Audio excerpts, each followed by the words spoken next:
Okay, I'm going to go ahead and get started. You guys hear me okay? I think in some states there's some. Thanks for coming. My name is Ed Williams, and today we're going to talk with you a little bit about improving your household's resilience, low effort self-sufficiency on small lots. So just pointing that out a little bit, we're talking resilience, we're talking self-sufficiency, we're talking low effort, we're talking small spaces. There's a lot to cover. So I'm going to be kind of jumping around a little bit. I want to throw down a whole lot of knowledge. This is going to be a really nerdy gardening talk. So bear with me. It does kind of come together a little bit in the end, and I'll try and leave a lot of room for questions because I always get a lot of questions. So first of all, a little bit about myself. Professionally, I'm a civil engineer. Done a lot of work on infrastructure and roadways and water and sewer systems. I have kind of a goal. It seems to me I would like to create a new kind of engineering. Don't necessarily have a good name for it yet. I want to be an ecosystem engineer. We have a lot of really amazing tools. I'll cover some of these in biology, in ecosystems that we can actually use as we use engineering. And I'm not talking about genetic engineering. That's where we go into the genome and change it. I'm talking about using the tools that we already have. We just are still learning what those tools are, but there's some really cool stuff and there's some really neat things that we can do with them. I've got a background in sustainability. It's been kind of an interesting journey from a sustainability standpoint because there isn't a lot, certainly in Arizona, certainly in civil engineering, there's sort of everybody kind of sort of almost wants to do sustainability until they actually talk about doing it. I put out a proposal when I was working for government a couple of years back, tell me about your experience with sustainability as part of the proposal, and most people either had nothing or had put one LED lights and the street lights on one project, and that was all they had. So currently what I'm doing is I'm working as an inventor, an entrepreneur, trying to improve ways of producing food in urban areas. Can be done in other areas as well, but the technology that I'm working on is something that really seems to work best in urban areas. And I'm currently, from the resilience standpoint, I'm currently working as a fellow on a fellowship through a group called Knowledge Exchange for Resilience through ASU. We're working on resilience of lower income families and looking at it from a lot of different areas, but I'm on the sort of the subset that's working on the food security for that. So I wanted to kind of jump in a little bit talking about better ways of doing things. I'm sure everybody's heard this one, necessity is the mother of invention. But how many of you know that that's a lie? Necessity is not the mother of invention. Laziness is the mother of invention. Because, did we really invent a car because we needed it? We had horseless carriage. We invented a car because we don't want to walk that far. And we don't want to feed the horse. It's real easy to just put gasoline in the car. And a lot of our inventions come down to that. How can we reduce human labor? So I also want to talk a little bit about living in a post-science world. Now, before half of you get up and walk out, I want to say that the way you think I mean that is probably not the way I mean that. Step one, if you have any problem, is gather information. Step two, figure out how to use that information. Step one is science. We need to move into a post-science world. Step two is engineering.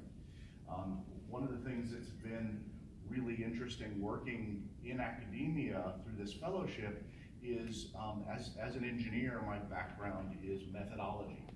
Every workplace has the things that they focus on, what's important. In engineering, it's methodology. How do we get there? How do we fix this problem? We need the information, but we need to work on the methodology to get it right. In academia, it's more of a data-driven. So we need to find out the best way to gather the data so that we can analyze the data and then figure out what specific subset of data that we can gather. And then once we get that data, we're going to use it to get more data. And they just never seem to quite circle around on what to do with the data. So that's one of the things I wanted to really focus on is let's get past the science. Science is important, science is good, it gives us lots of good stuff. But let's start taking more of an engineering mindset.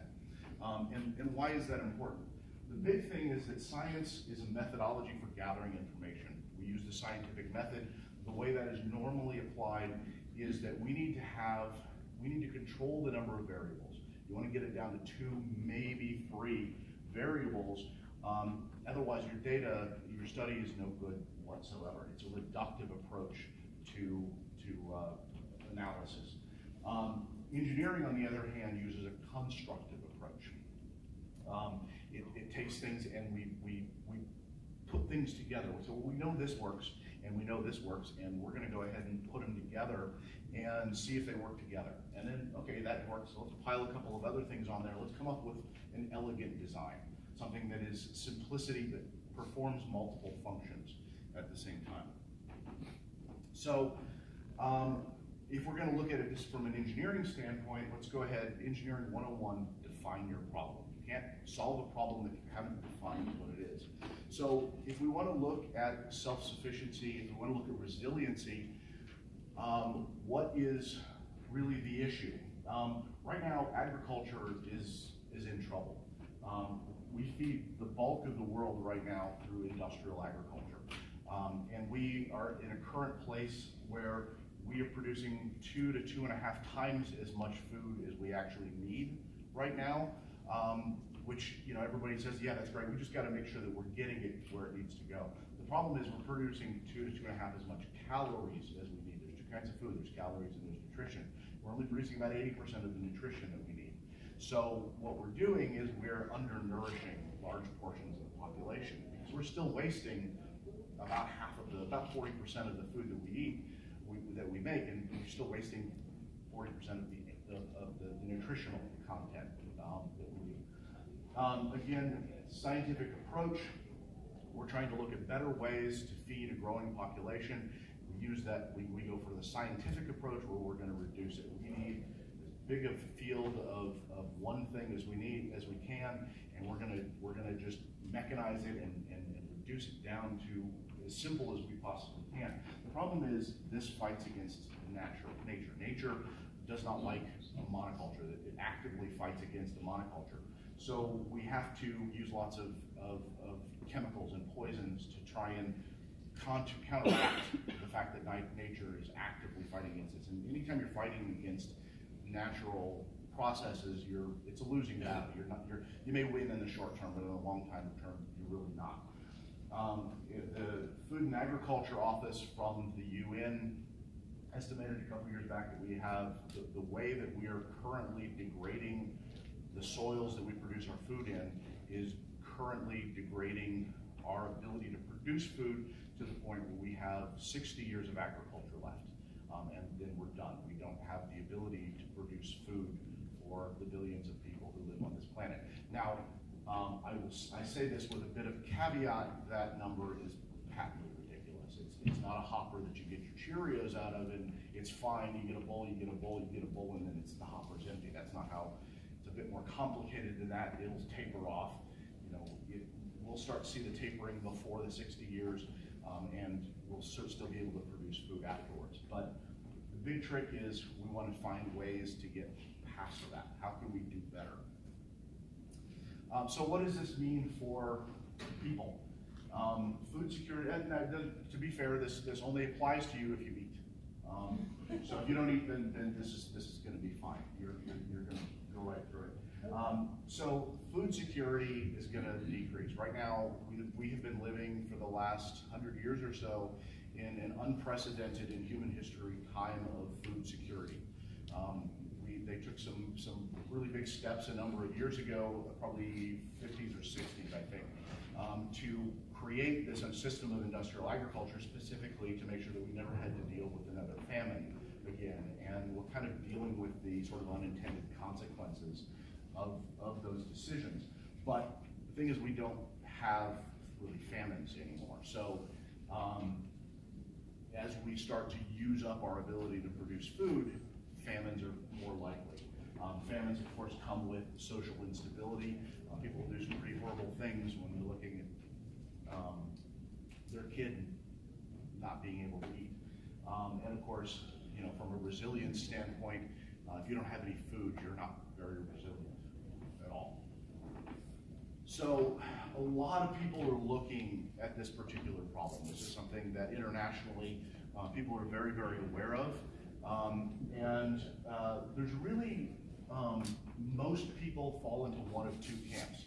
The first camp says we've gotten to where we are with technological solutions. That technology is the problem. We need to get rid of the technology and go natural, or at least get rid of most of the technology and go back to the natural methods. That's permaculture, that's agroforestry, that's holistic management, that is homesteading. There's any number of things, approaches that take that particular one. The other camp is that nature is the problem. All of these diseases that are reducing our food supply, those are natural. All of the pests that are coming in and destroying the food that we worked so hard for, those are natural. So we need to get nature the rest of the way out of the system, and that we need to just go technological. That's hydroponics, that's aquaponics, that's vertical farming, that's aeroponics, stuff like that. And then of course a lot of people say, you know, with the magic bullet, you know, I've got this one thing that's going to solve all of our problems. And you know, of course, everybody disagrees about what the one thing is. You know, there's the everybody needs to stop eating meat. Everybody needs to go out and start a homestead. There's just hundreds of magic bullets. And personally, I'm not a real big fan of magic bullets because back to the science thing, it's a very reductionist approach of taking to look at it. It's like we can just take it down to one problem, and this one solution will solve the one problem, and that's not really how the world works. So what if we do both? Ask yourself the question, what needs to be done and who can do it that isn't me? Natural principles can be used to maintain fertility and the health of the system and cycle nutrients. So basically there are certain things that the natural systems do. The natural systems naturally build, if you treat them correctly, they naturally build fertility, they naturally build conditions that are very productive, that produce a lot of abundance. Technological solutions can be used to replace human labor and support those natural systems. So technology has a great use. Laziness is the mother of invention. Let's go ahead and create the technological solutions to replace human labor. I don't want to water my garden, put in an irrigation system. Great, it's a technological solution. That means that I can actually go for a 3-day vacation without having to watch my garden. But technological solutions should not be, in my opinion, used to replace the natural system. They replace the human labor. They shouldn't replace the natural systems. They should support and accelerate those natural systems. So let me kind of go through some of the tools that we have in the toolbox as we start looking to solve this problem. We've got in the technological solutions, you got hydroponics and aquaponics. There's some really cool stuff. I'm not a big fan of the soilless systems. So for those of you who aren't aware, hydroponics is a soilless system where the plants actually grow either with the roots dangling down in water, or in a tube where water flows through, or in an inert media like gravel.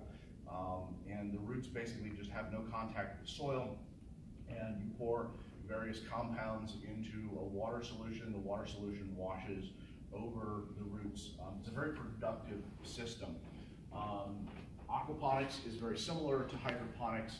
The big difference is that in aquaponics, they recognize that the waste that fish naturally produce is very similar to what you want that nutrient broth to be. And not only, if you add fish, not only do you get another output in the form of meat, but you also get, all you have to do is feed the fish and just keep the fish alive. And you don't have to constantly add solutions. And when you add those compounds in hydroponics, the salts build up, and so you have to flush the system about once a week.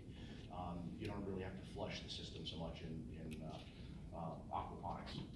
So some of the other tools, in those you have water capture and reuse. So if you grow in something that's got an impermeable liner, you flow the water through, drains back down, you can drain it to a tank and then pump it right back through the system. A float valve is real simple. It allows you to keep your water level at a certain level automatically. You don't have to be out there watering things all the time. You can control the timers. You control the pump that pumps the water through the system with timers. You can use actually smart controllers if you want to go that level. even feeding the fish, you can use an automatic fish feeder. You can use, of course, technology to heat and cool the water to make sure it's the right temperature for fish, and of course, plumbing helps everything flow the way it needs to. Biology is a little bit more complex, so I'm going to kind of dig in a little bit more on these things. Just some, I'm not going to go into the whole thing, but there's some really cool stuff out there that biology will do. So fungus is really one of the areas where the knowledge base has increased significantly just in the last couple of decades. There's some really cool things that are being done. So mycorrhizal fungus is a fungus that lives in a symbiotic relationship with plants. The plants, the fungus colonizes the root hairs of the plants. The plants actively feed sugar to the fungus to feed it, and then the fungus goes out and it captures nutrients, it collects water, and it feeds the plant. So it's like a living fertilizer. It goes out and it'll actually actively mine rock particles to get the minerals that it needs to feed to the plant. They've actually got little micrographs of them, the tip hairs of the fungal tips mining through rock to collect nutrients for the plants. It's a really, really beneficial relationship for the plants. Saprophytic fungus is fungus that breaks down organic matter and feeds it, and basically just creates soil. A lot of our edible mushrooms are saprophytic mushrooms. So oyster mushrooms, shiitake mushrooms, for example, are saprophytic mushrooms, and they break down wood fairly rapidly into something that can be very quickly converted to soil. In some cases, like elm oyster mushrooms, for example, will actually, if you plant them in the soil, the plants tend to do better. So it looks like there might be a little bit of a relationship between the fungus and like this saprophytic / mycorrhizal. Some fungus might actually do a little bit of both. Are you familiar with Google culture? I might be saying it wrong, but I'll get there in just a second. Okay. Well, when you said about the mushrooms breaking down the I'll get there in just a second. You're fine. So the mycorrhizal. Yes. Is that pretty much universally liked by plant roots, or are there mostly about 90%? Brassicas don't actually form mycorrhizal relationships, so broccoli, cabbage, collards, kale don't form those relationships, but almost all the rest of our edible plants do. In terms of soil organisms, there's been a lot of really amazing work that's been done by a scientist named Elaine Ingham, and she has really dug into the soil ecosystem and what's going on the microscopic level. And one of the things that's really important is that plants need to have the nutrients in a particular form. In most cases, that's a chelated form. And what she found was that typically plants get that form, the right form after the nutrient has been decomposed by a bacteria, and then that bacteria has been consumed and excreted by a protozoa. That's actually how the plants get their food. And so when we're pouring nitrogen on the plants, we're not feeding the plants. It's got to go through a couple of stages to get there, and it gets there most effectively when you have soil organisms that are there.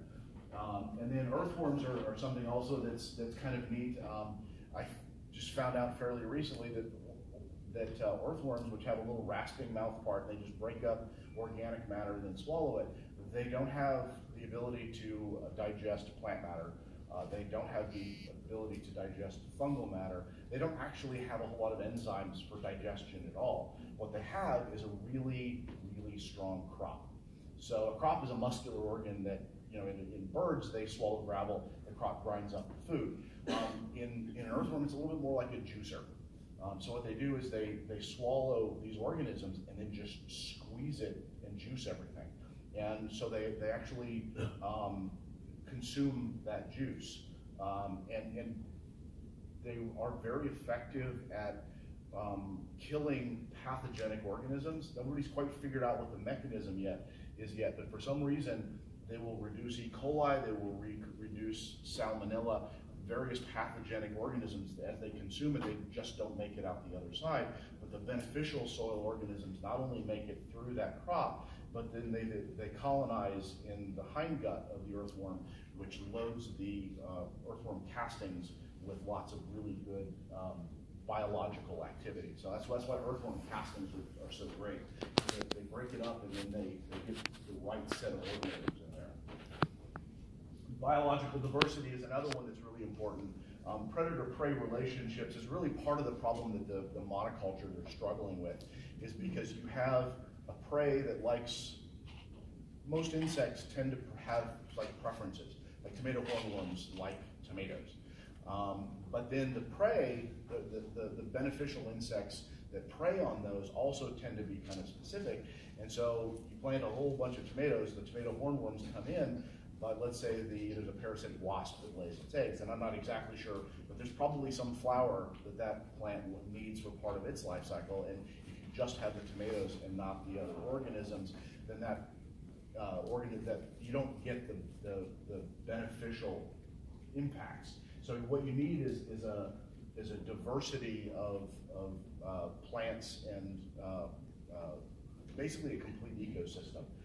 That way you get those predator and prey moving in. One of the other things that's really important is that the prey species, like say aphids, an aphid is born pregnant. So literally, they don't even lay eggs. They give live birth, and once an aphid comes out, it is having its own babies within hours of being born. They're ridiculously productive. They can come out and just take over, and they basically just sap the juice right out of the plant. And with enough of them going, they can kill your plants. But they also are a dinner bell. The predators, the ladybugs, the lacewing larvae, the parasitic wasps that all feed on aphids will see that and they will come. And some of those things exist pretty much everywhere. But as soon as you go, I have aphids, and you spray them, you kill 95% of the aphids and 95% of the beneficial insects. And those aphids will bounce right back, and your predator insects won't. So if you just let it be, if you create a healthy enough soil, healthy enough plants, those predator-prey relationships form, and you don't really have much of a problem with the pests and insects. Pollinators are another one. We all understand how important honeybees are, but there's a lot of other insects that will come to a diverse habitat to pollinate your flowers that you need to produce food. And like I said, complete ecosystems really help create the habitat and conditions that you need to have that diverse population that will keep you from having to spend lots of money on sprays. Soil-plant relationships is another one that's really interesting. Nutrient buffering. So the soil actually has a. So you think about how things evolve to create the right conditions for their own habitat. Soil is primarily, the soil organisms eat like any other organism, and they're fed by whatever dead and dying organic matter falls to the ground.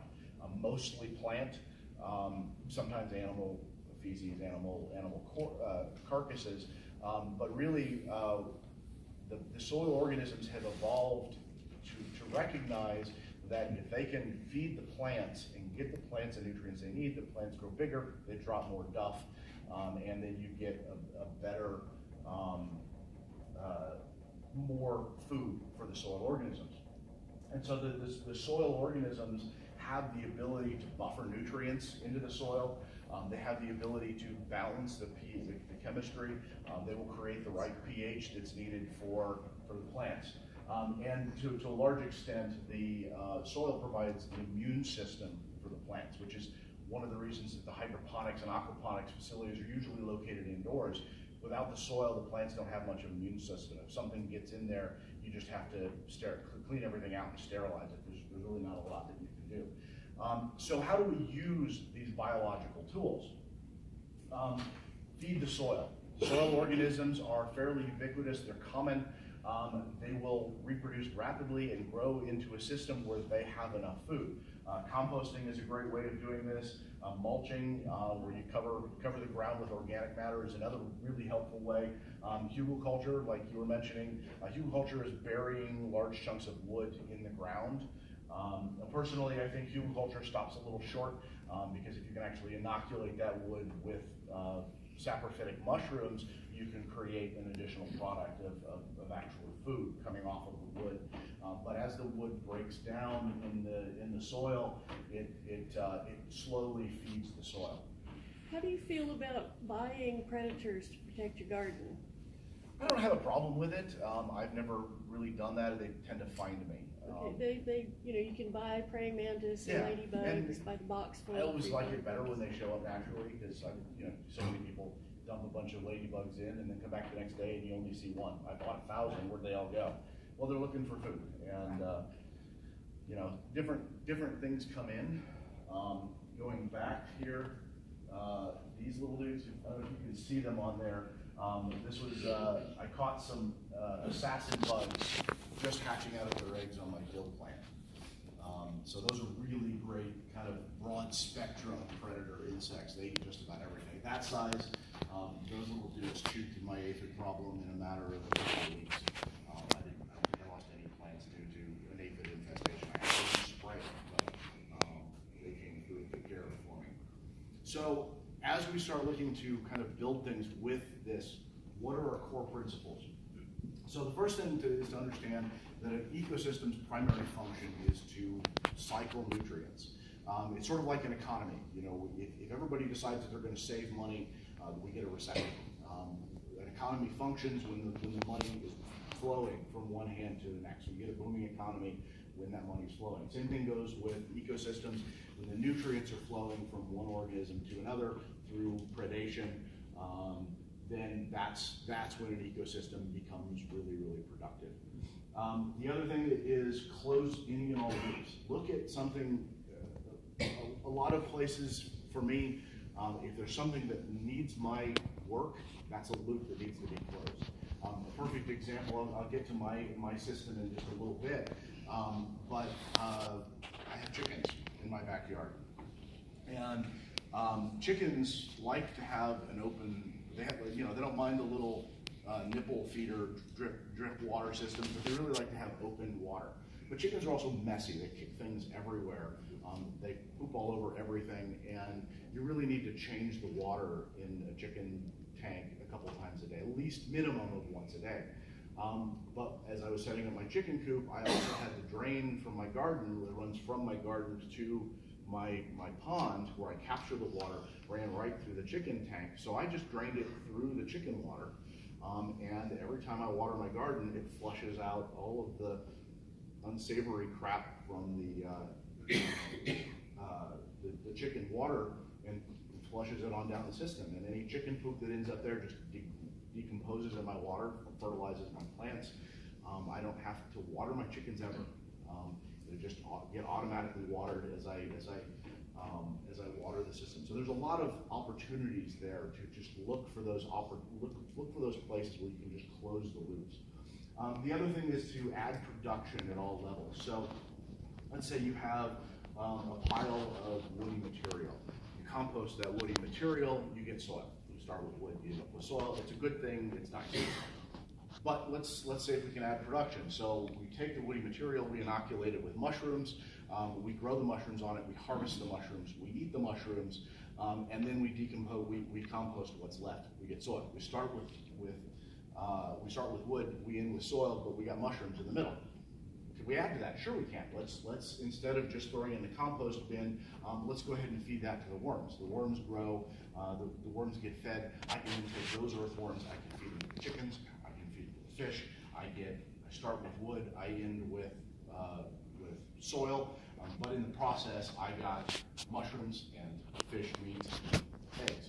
So it's something where as you kind of really examine the process, you can find ways to add production in the middle of it. That's kind of how nature works. It helps to really understand that. So the main system that I'm using here is what I call a Lehr garden. It's something I have a patent pending on, and it's something that uses a lot of these principles. So what we've got here, unfortunately, I don't have a laser pointer. So this is my sump tank or my pond, and the water, as it drains through the system, all drains down to this tank. Then I've got a pump on a timer that pumps the water up. I've got 4 fish tanks up here that have tilapia in them.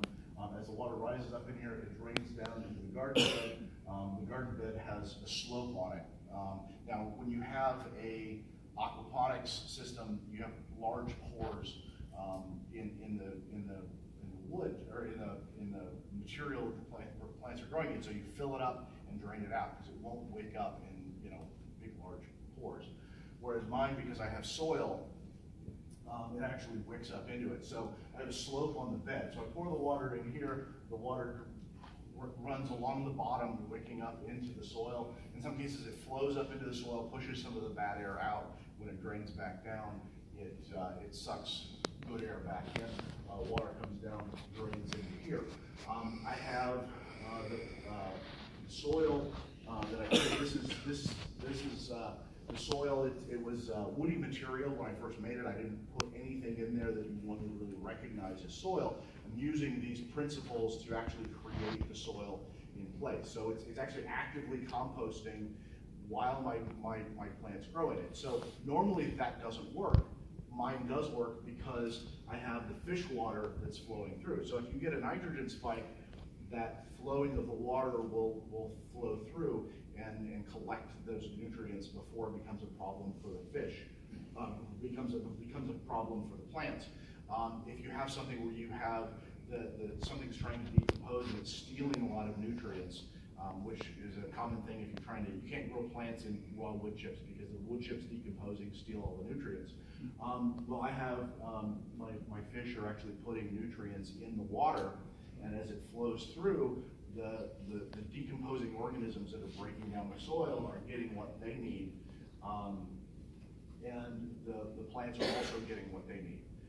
So it breaks down pretty rapidly from something that has very little, as with composting, I'm adding the greens and the browns. For those of you who are familiar with composting, my browns are what make up most of my soil. The greens are the fish water. That's where my plants, my soil gets its nitrogen. And so the other thing that it does is aquaponics struggles with the solid fish waste. When you have a system that depends on the flow of water, the solid particulate matter comes in and it plugs the pores in the spaces, and you have to clean it out and flush it. And I've seen a couple of different approaches to trying to deal with that. For me, it's actually not even a bug. It's absolutely a feature because I put the first foot, so you can kind of see the tank, the pipe that's running down here from my tank and flows into the garden. So this first foot here is just a compost bin. And so any solids that flow out get captured in that compost bin. The worms get in there, they gobble it up. I put my kitchen waste in there. Any plants that I remove from the garden go right in there. They decompose as it fills up. I just scoop it out and I top dress it around the garden and kind of water it in, and it helps fertilize my plants. So everything's included as part of the same system. One of the things that I found is really cool about this is that back to what I was saying with the nutrient buffering and the pH balancing, in aquaponics, one of the big sources of effort is that you have to constantly maintain your water chemistry. You have to test it daily. In a lot of cases, they test it continually, because if you have a fish that dies, you get a nitrogen spike, the plants won't take care of that fast enough, it can kill all the rest of your fish. If you have a pH that starts to drift off of where you need it to be, the plants stop being able to absorb nutrients and everything starts dying.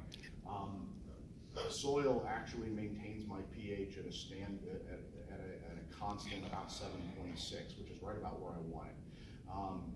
The soil actually, sometimes I'll go digging around in there because of the soil. The water's actually got a kind of a dark color. I can't really see what's going on until the system's aged a year or two, and then it kind of calms down. But if I get a fish that dies, I don't know that I've got a fish that dies. It just settles to the bottom and rots. And sometimes I'll net it up and there's bones in that. Okay, apparently I had something. But the soil organisms are so good at buffering the nutrients that nothing ever suffers if something dies. It just collects the nutrients. If I harvest a whole bunch of fish, I don't need to do anything with the plants because the plants are just going to get what they need from the soil. So it's something that is a lot more resilient than your typical aquaponics and hydroponics. But then, of course, this is my backyard, and it's not just this system here. It's all about looking for space-saving techniques. You can't quite see. You can actually see it just a little bit better in this picture. Over to the left here is a chicken coop, and I will tell you, yes, I built everything else. I didn't build the chicken coop. Everybody's always complimenting me on that one. I'm not that good at carving wood. But the chickens actually live in that chicken coop, and then the first garden bed here. So they've got the coop is here, there's a little pass-through here, and then I've got screen all up under here, and then under the tanks. And the chickens live up under that. I live just a couple miles from here, so right now it's really hot, and they've got a shady spot to live in. I've got them a mister that runs 5 minutes twice every hour. It's on a timer, I don't have to go turn it on. So again, like I said, the chicken water is automatic. I've got lots of space for them. I've got a patio awning that's right here. And so I went and put the gutter on it, and I put the downspout. I'll get something, a rain chain eventually to help guide it, but the downspout falls right into my little pond. So I'm automatically catching whatever rain I can.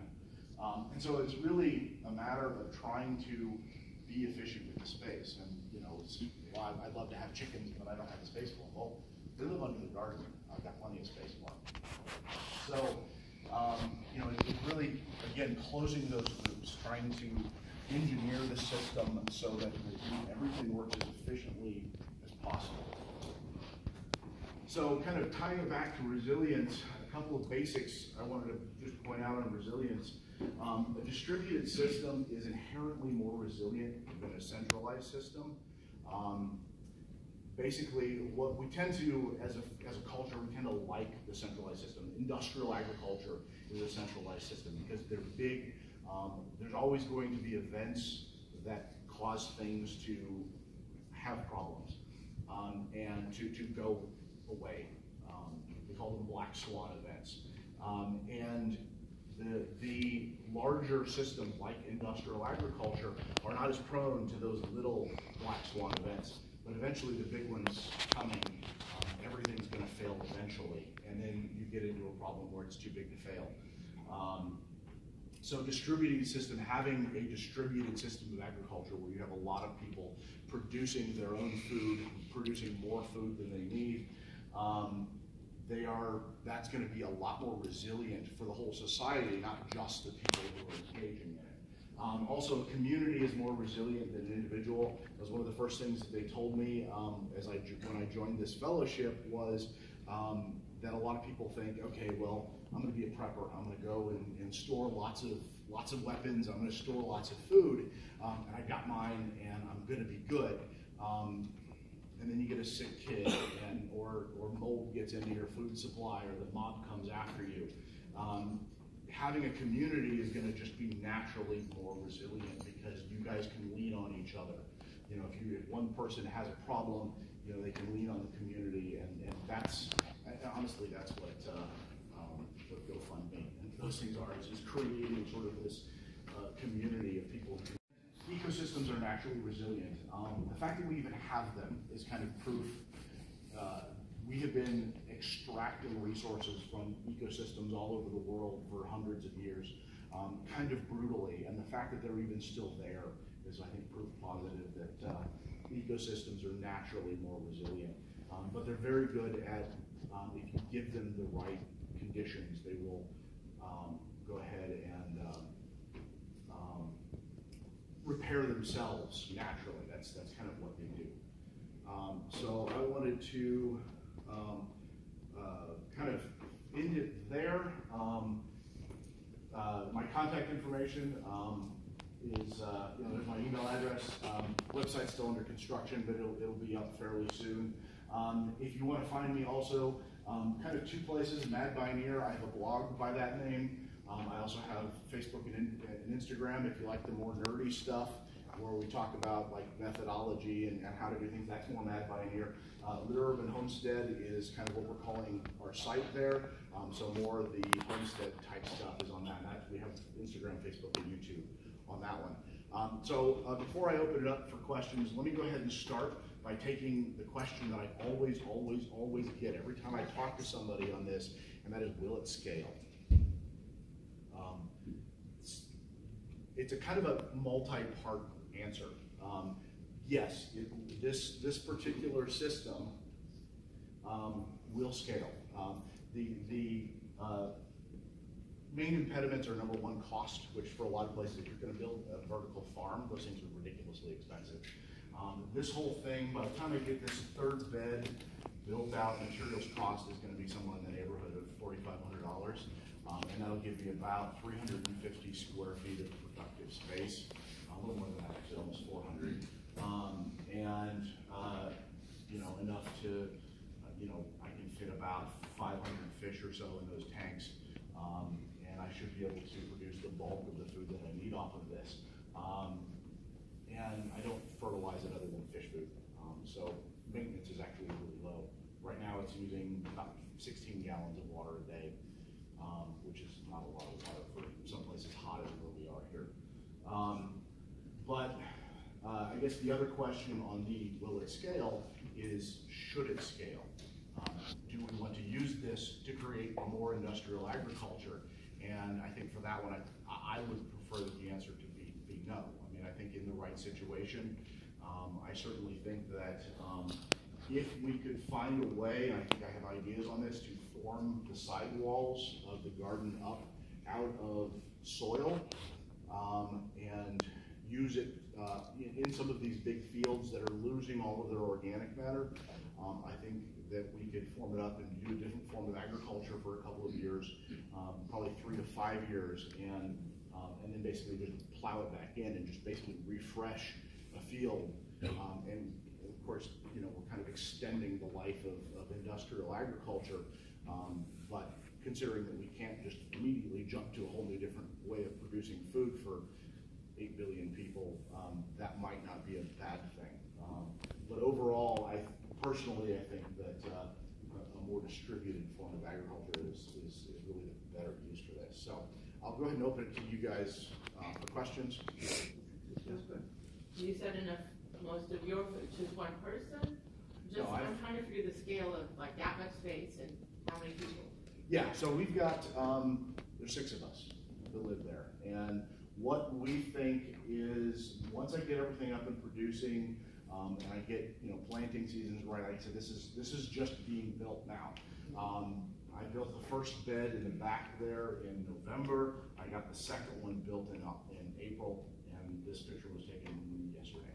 So that's where I'm at. I should have this one built in another week or 2, but it's a little hot to plant much right now. But once I get it up and running, I believe that I can probably produce in the neighborhood of about 80% of the food that my family needs, 60 to 80%. But I also think I can produce more than I need. You know, I say that, and it's like I'm not going to be producing salt or baking powder or Cajun seasoning in my garden. But you know, these are all things that I eat. So I'm not going to be able to produce every single thing that I want. And sometimes I may want a pear. Pears don't grow in Phoenix. Avocados don't really grow in Phoenix. So, you know, there will be certain things that I want to eat that I can't produce. I will still rely to some extent on, you know, the local food production. But in terms of, you know, the greens that are growing on the tanks there, that's water spinach. This time of year, once I get all 4 of those tanks covered, I should be able to eat about 1 to 2 pounds of that a day, every day, without impacting the plant whatsoever. It's just a ridiculously productive plant. So I've got lots of greens, I've got lots of tomatoes, I've got squash coming in, corn, you can see, lots of sweet potatoes. So we'll definitely be eating tons of those. So a lot of the food, and once I get my fish kind of grow up and populate the tanks, I probably should be able to have family fish dinner once a week, once every couple weeks. What do you have in there? tilapia. Yeah. And of course eggs. So, I think, yeah. I'm sorry, I came a little late. Why do you raise the garden? Why not just go, have it in the ground? That'll break down after a while, right? It's wood. I'm in a rental. I'm actually thinking I'll probably only live there about 5 years. So the fact that I would actually, if I was going to be there longer, I would probably do the legs and the base out, the runners along the ground out of something, you know, like that, some plastic decking or something, which sort of termites won't get to it. I actually have it raised. The only thing it really needs for this particular gardening method is an impermeable liner that drains from one side to the other. The reason I have this raised up is because that's where my chickens live. I give them lots and lots of shade, and it's really space efficient. If you're living here in the area, I live where there are 4 seasons. Mm-hmm. The aquaculture wouldn't work outdoors. Chickens need heated coops where I am. Do you have any bodies of water that have fish in them? Yes, Do they live there all year? in the ocean. Okay. So I mean, let's say that you live someplace that has a In winter. some of the lakes, but they're Yeah. so deep. But Yeah, but you can put a heater in it that'll keep it from freezing, and trout and bluegill and stuff and catfish can handle the cold It's a water. huge expense with energy, though. Yeah. I think I have a solution for that. Okay. Okay, so I lived in Milwaukee, Wisconsin, and 20 years ago, an aquaponic system was set up by a gentleman on the north side who was a retired African-American worker, and he had near in his neighborhood an abandoned factory, Mm-hmm. which had glass roofs and large windows where they didn't. He started a group of young men who, in this little food desert, which didn't have a lot of fresh things, this whole aquaponics section. So what he found, he received a Genius Award for this, actually. And what he did was, he did the whole business with the tilapia and everything else. He solved another problem, which this feeds your family of 6, but how about the people next door? Can you go for 12 or for 14 or whatever? And the other thing is, it does take some human interaction at work. Yeah. So what he would do is he would recruit some of the kids from our school to come there and learn about this whole thing and to provide this. Well, now I live in Greenville, South Carolina, and believe it or not, they're taking the old mill buildings and doing a similar thing. Yeah. So we have 4 seasons, we have extreme seasons in Wisconsin, but mild 4 seasons in South Carolina. And it seems to work quite well. Our Saturday market has 75 stalls. It takes up about a mile of our downtown.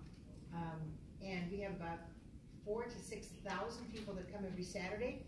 And if you don't get there by 8:30, you don't get the fresh greens, and most of them are grown aquaponically or hydroponically. So I think the answer to the condition of scale, the answer is, can you sustain it? I think the real problem is getting people to want to do this. Yeah. And the way that happens is you teach the kids.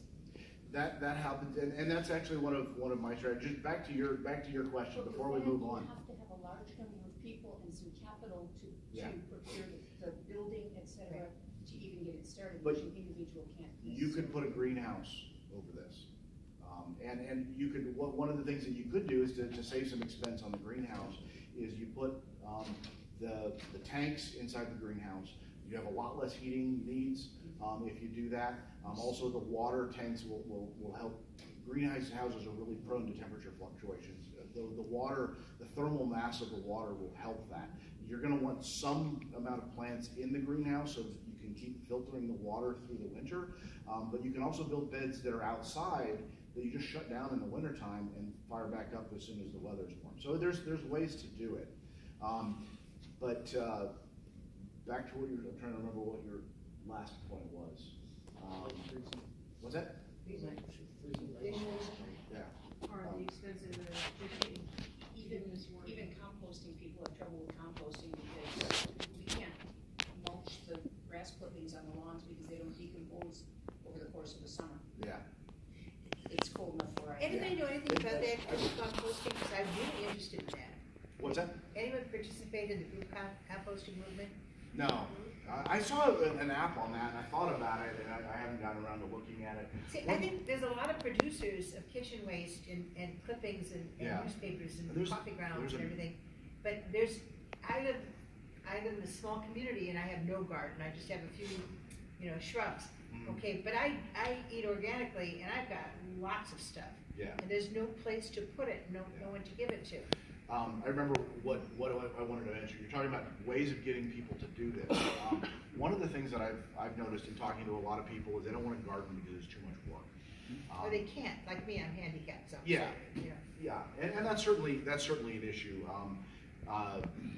One of the things that I like about this, and I kind of briefly covered it in the presentation, is I talk about the low effort aspect. By closing all of those loops, I basically have created something that runs itself. It waters itself, it fertilizes itself, it balances the chemistry of the water all by itself. Once I get my fish feeders in, it'll feed the fish automatically. I have to feed the chickens about once every 3 weeks. I've got a big hopper for them that's up under there where it's all protected. And so in terms of actual maintenance, there's very, very little that I have to do. I have to plant the plants, I have to clean it up periodically, I have to pick the produce. But I don't necessarily consider harvesting it maintenance. I enjoy it. I was curious, the price, I didn't quite hear that, plus the fish feeder stuff, where do you get that? Amazon, they've got various fish feeders, automatic fish feeders, like pond feeders. People get them for their koi ponds. And how much was your system? What I've got here, once I get this fourth bed built, it's somewhere in the general range for just the materials, about $4,500 to $4,800. Yeah. And I've run some calculations on, how long will it take to pay for itself in terms of the produce. Should be, it's in the neighborhood of about 1.5 to 2 years. I'm paying very little for, like I said, my fertilizer is fish food, and that's not even counting the eggs. We're not even counting the eggs. How do you collect them? I'm curious. How do you collect your eggs? Oh, I go out every day and pick them. There's a nesting box. This is the chicken coop right here. There's a nesting box right there. That's the kitchen door right there. So it takes a couple of seconds. When they let you. Excuse me, there's someone else on the other side of the room. Yeah, I know. I'll get, yes. Do you have to have electricity for your system to work? I do, yeah. Eventually I'd like to play with solar, but I've got pumps. Right now the electricity is the pump and it's I've got the coolers. I've got evaporative coolers for the tanks, and that requires a pump and fan. Yeah. Do you see a logical place in you originally said wood to soil for a biomass digester for someone that maybe had certain things they wanted biogas for? I've actually had a couple of people ask me about biogas. Personally, I build ecosystems. Biogas is sort of going around the ecosystem, creating an anaerobic condition to create an additional product. I don't know what I would use that gas for, so it doesn't have any value for me. I want soil that was created in healthy ways. So, could it be done? Sure, but it's not something I've played with. So you just don't. There's not a logical place to put it somewhere within that path of your little. No. Got it. No. Yeah, it's the organisms that anaerobically produce the methane are unhealthy for soil. So it would have to be separate. Got it. Yeah. How do you keep the water temperature low enough that the fish don't die? So what I was just saying, what I've got, if you look over here, I built a little plastic frame, and there's a pump down in the tank that pumps the water up through the frame, get some holes drilled across the top, and the water runs down as an old t-shirt or just a piece of fabric over the top. The water runs through the fabric. This is a fan, and the fan blows on the fabric, and some of the water evaporates, the rest of the water is cooled. Keeps my water under 90 degrees even on a 120 degree day. Yes? In areas with abundant rainfall and what somebody described as wrath of God thunderstorms, How do you keep everything from washing downhill? The trickier part on that would be, it is just the slope. So I would say I built mine with about a 2% slope, which is a fairly shallow slope. Water will flow.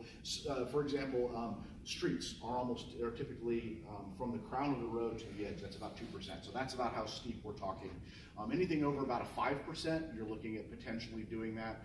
But at a 2%, you don't get the big washing. It's going to, because of the particulate nature of the soil, it's going to try and soak in before it washes away. So does your pond ever overflow?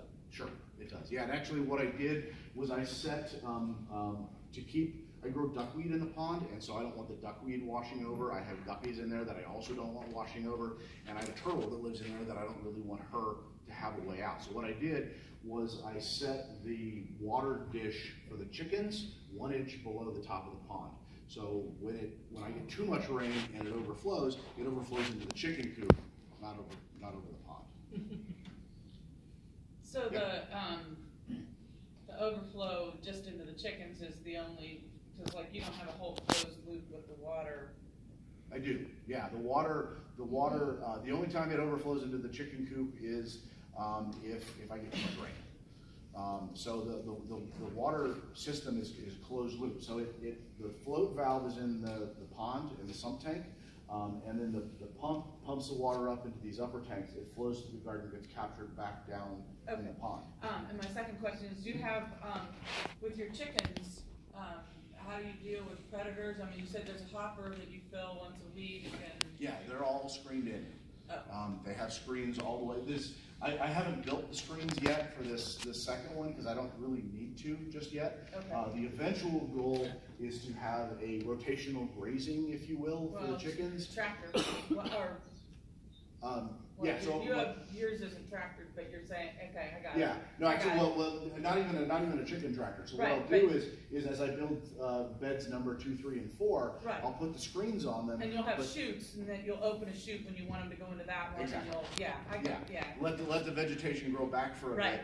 Even though it's kind of shaded under there, it does still grow, and then they can go under there and clean it out and fertilize it, and then you put them away.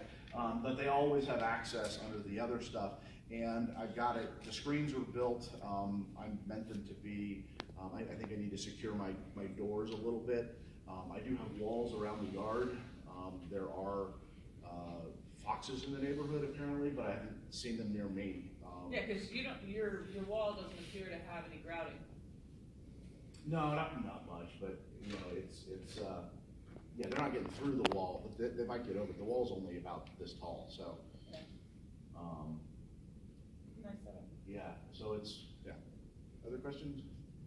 A couple of quick things. One is for people interested in this, the magazine Mother Earth News has a lot of this information in there. Secondly, there was a book published a few months ago called The Fate of Food. And the author traveled around the world looking at farming practices in different countries and what they're trying to advance their farming. Aquaculture, aeroculture, and it's a good discussion. She talks about how, in some cases, vertical farms make a lot of sense. One of the bigger costs of food is transportation.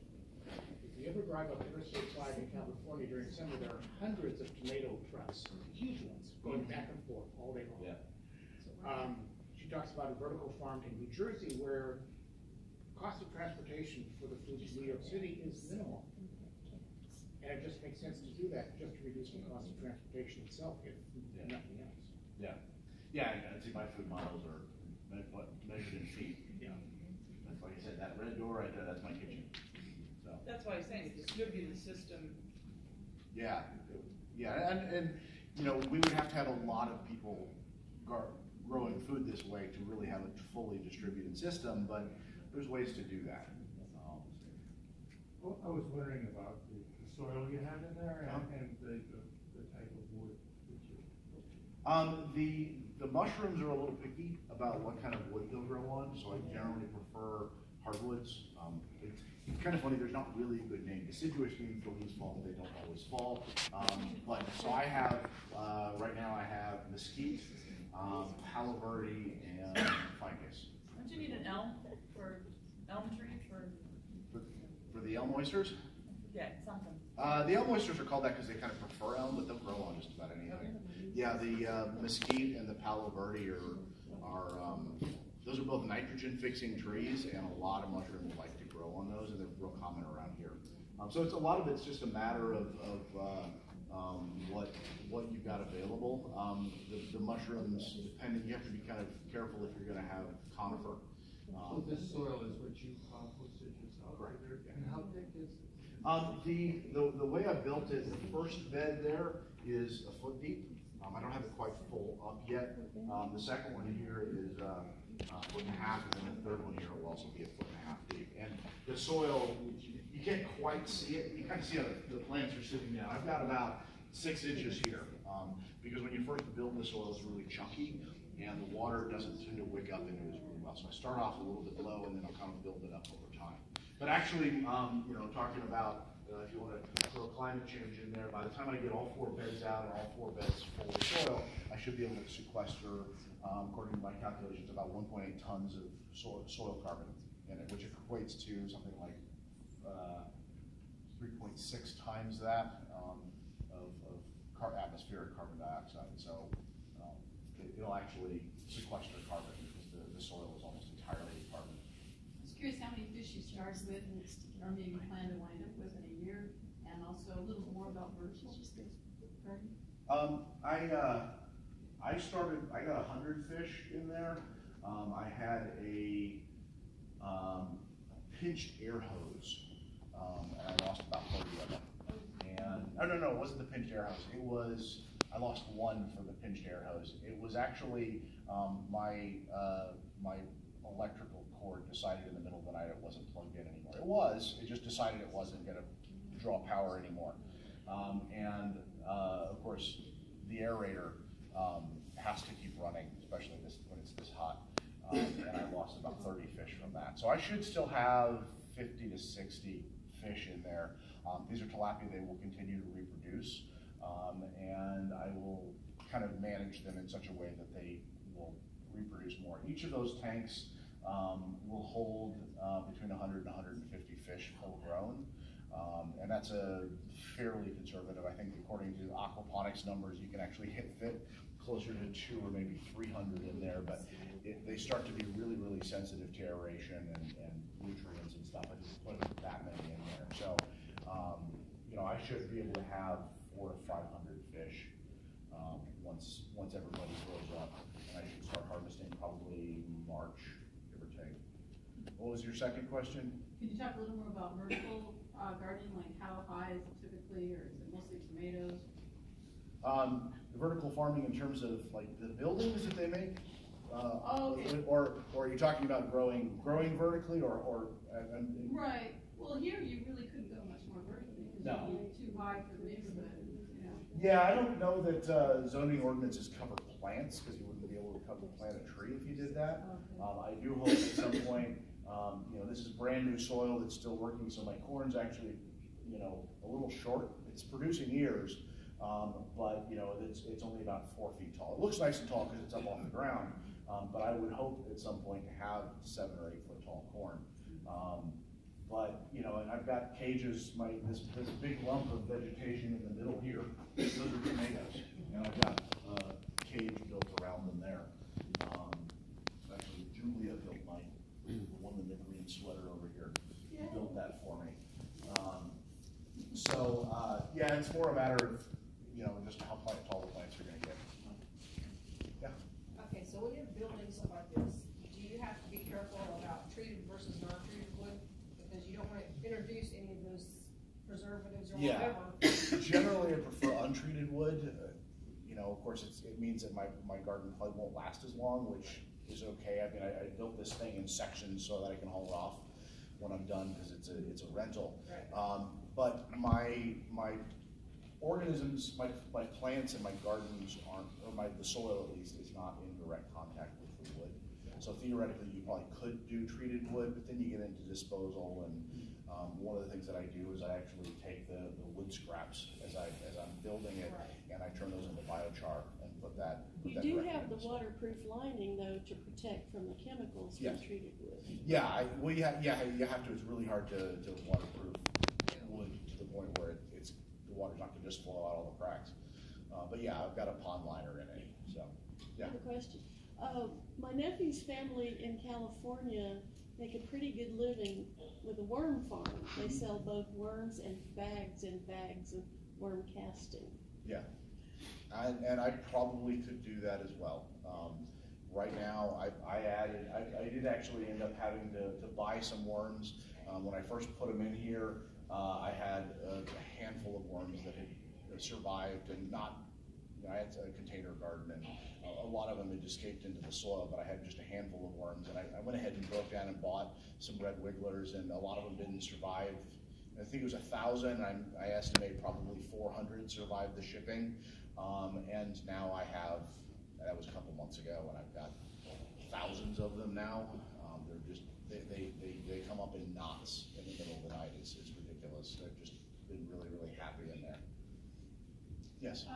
Going back to the vertical, I had thought I wanted to try, and I bought a 20-foot piece of the corrugated landscape pipe, and I was gonna do strawberries, and somebody said something about, well, the plastic isn't food grade. And what do you think about it? How big of an issue is it that because it's not food grade, but yeah, but what are they putting on it? I mean, one of the things that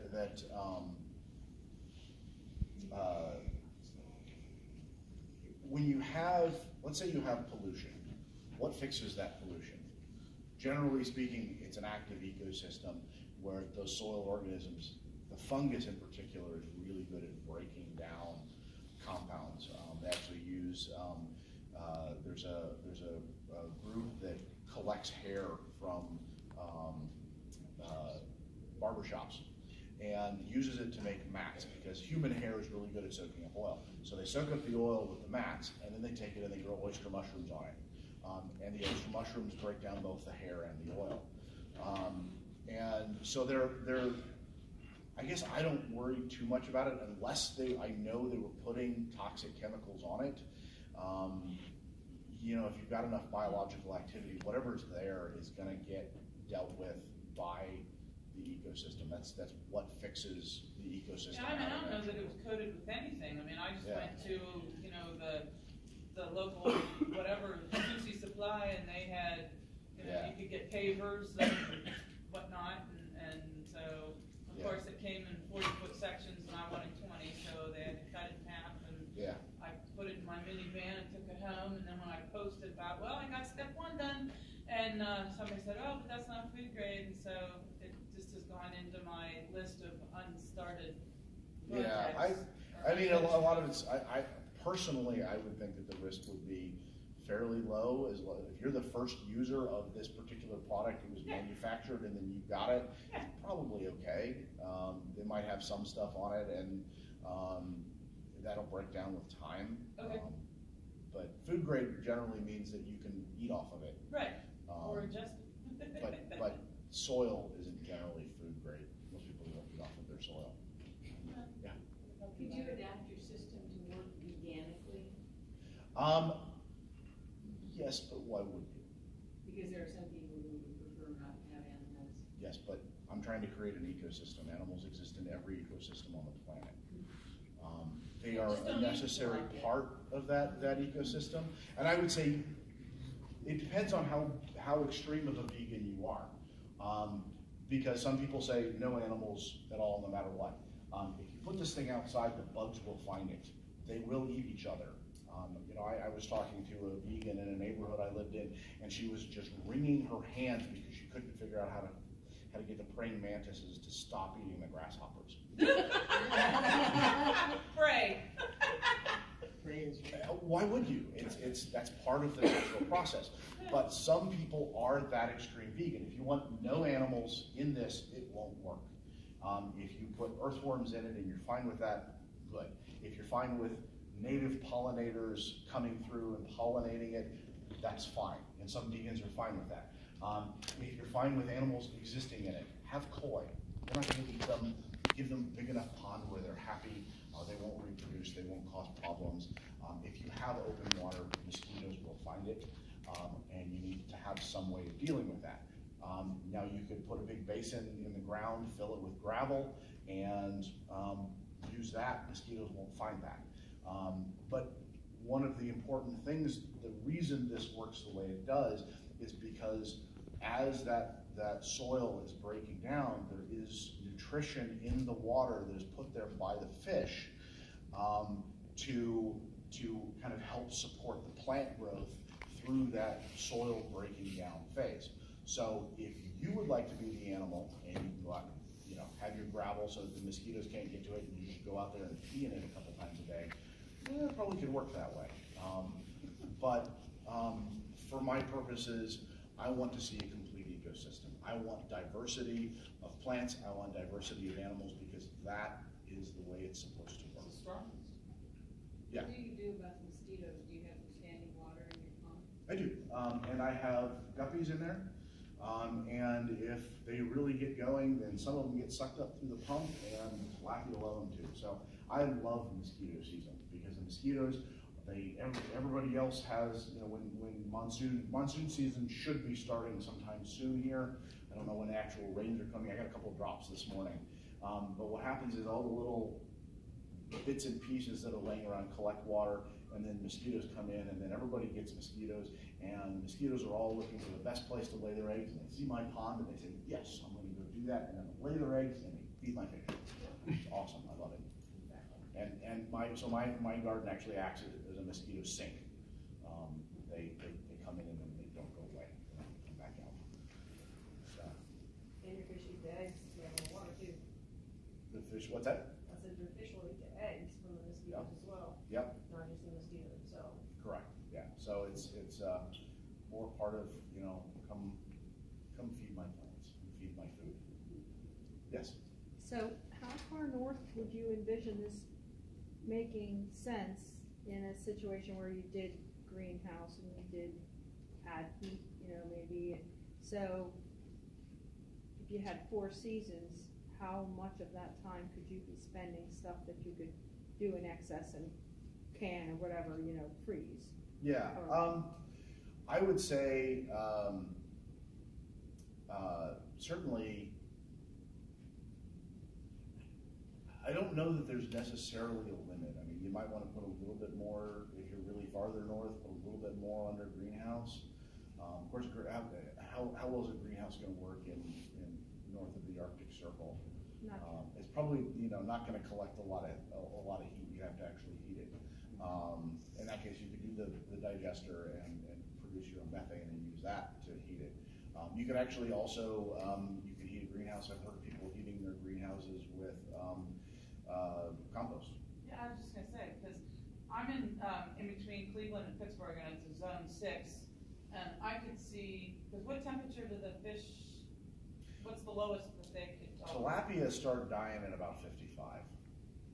They live from about 55 to 105. Hibernate, because we've got plenty of fish. No, not tilapia or tropical. Now, if you get something like bluegills, do really well in aquaponics, and Yeah, they you do it all the should way down to insulate frozen. those tanks, and you could have the greenhouse to contain, and you could put bales of straw or whatever you want to decompose. Yeah. And if you contained your heat and insulated your tanks. Yeah. I can see it. It could be done. I think one of the things that I would worry about is if your fish aren't actually dormant,